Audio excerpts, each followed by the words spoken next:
اب اس کے اوپر کیا لیٹسٹ ہے؟ میں اس سے پہلے چلان والی بات پہ اگر ایک عدد کمنٹ کر دوں. ناصر صاحب سے پوچھ لیں. جی ہاں نہیں یہ کہتے ہیں ہاں جی ٹھیک ہے، ناصر صاحب نے پرمیشن دے دی ہے.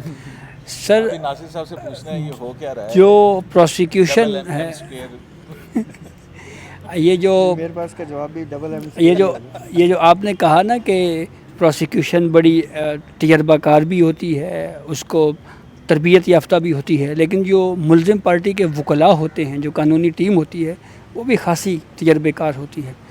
اب 3 ٹیسٹ تھے جس سر سنیں نا، سر سنیں نا، یہ بڑی بات ہے. وہ جو ہاں یہ لیکن کسٹڈی کیوں نہیں چیلنج ہوئی؟ اور کسٹڈی چیلنج نہیں ہوئی، چلان ہی پیش نہیں ہوا تھا. اور دوسرا جو سپریم کورٹ تک یہ معاملہ آیا تھا کہ 3 ٹیسٹ کروانے ہیں، فوٹوگرامیٹک، وائس میچنگ، اور نہیں وہ نہیں کہہ رہا میں.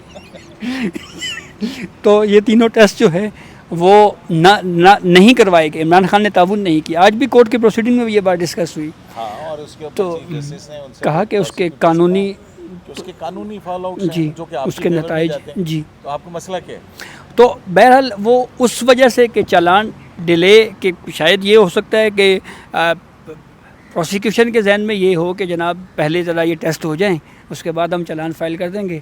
لیکن عمران خان کو اپنی قانونی ٹیم نے مشورہ دے دیا ہو کہ ان ٹیسٹوں کی طرف آپ نے نہیں جانا. ظاہر ہے. ایک تو یہ بات ہو سکتی ہے. دوسرا آج بڑا جشن کا سماں ہے PTI کا، سوشل میڈیا پہ اور ادھر، اور چیف جسٹس آف پاکستان یحییٰ افریدی صاحب کو خراج تحسین بھی پیش کر رہے ہیں. تو جب وہ جو بلاگرز ہیں جو کوئی کچھ کہتا تھا کوئی کچھ کہتا تھا، وہ آج وہ کیا کریں گے؟ وہ کنفیوز نہیں ہوں گے ناصر صاحب آج؟ ناصر صاحب نے آج ایک مثال میں سے دی تھی وہ اس پہ نا، اس تو کو ہیں رہنے دیں. اچھا تو قیوم صدیقی صاحب وہ بیانیے تو ظاہری بات ہے بنائی گئے تھے نا جی. اور ایک بیانیہ یہ بھی تھا جی کہ یہ 26ویں ترمیم کے تحت لائے گئے جج ہیں، اور یہ سارے ججز جو ہیں یہ مینیجڈ ہوئے ہیں یہ بینیفیشری ہیں جی.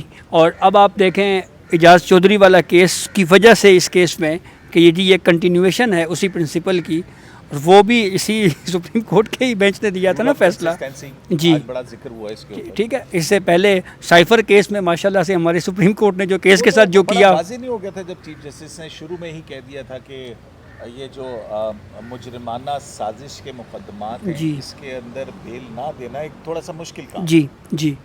تو اس صورتحال میں جو ہے وہ آج جہاں پہ سیاسی جماعتوں کو جب ریلیف نہ ملے تو وہ کہتے ہیں جی کہ یہ 26ویں ترمیم کے تحت لائے گئے جج ہیں اور یہ مینیج جج ہیں، اور جب ریلیف مل جائے تو کہتے ہیں جی چیف جسٹس زندہ آباد. تو یہی کچھ ہو رہا ہے. صحیح ہے. 26ویں آئینی ترمیم کے چیف جسٹس نے عمران احمد کی نیازی کی 9 مئی کے مقدمات کے اندر ضمانت منظور کر لی. آپ کا تبصرہ سر اور PTI کا جشن؟ ہاں PTI کا تو جشن بنتا ہے. دیکھیں ان کو بڑے عرصے بعد کہیں سے کوئی ریلیف ملا ہے اور اس جگہ سے ملا ہے جس کے خلاف انہوں نے ایک پرسیپشن مینجمنٹ کی اوورال جو ہے وہ عوام میں بھی اور میڈیا میں بھی، اور بڑا 26ویں ترمیم، اور کیونکہ وہ مان ہی نہیں رہے تھے. یہ حامد خان جو PTI کے ہیں وہ بھی کہہ رہے تھے میرے چیف جسٹس یہ نہیں ہے، میں تو منصور علی شاہ کو ہی چیف جسٹس مانتا ہوں. اور خود وہ جو ملزم عمران نیازی ہے وہ اڈیالہ جیل میں بیٹھ کے جو ہے وہ جسٹس منصور علی شاہ کی کمپین چلایا کرتے تھے اور اپنے وکلا کو اور اپنی پارٹی کو. تو یہ ایک طرح سے جو دباؤ ہے، آپ سمجھتے ہیں یہ دباؤ جو بنایا تھا اس میں شاید وہ کامیاب ہو گئے؟ نہیں، وہ کامیاب نہیں ہوئے سر. دیکھیں میں جتنا یحییٰ صاحب کو میں جانتا ہوں نا سر، وہ ان کو دباؤ میں آپ نہیں لا سکتے. انہوں نے دیکھنا ہوتا ہے آئین اور قانون کو. بات سیدھی سی ہے، ان کے پاس یہ نہیں ہے کہ یہ چاہے عمران نیازی کا کیس ہوتا چاہے وہ ملزم کسی اللہ ڈتا کا کیس ہوتا نا، وہ ان دونوں کو یکساں ٹریٹ کرتے جس طرح میں.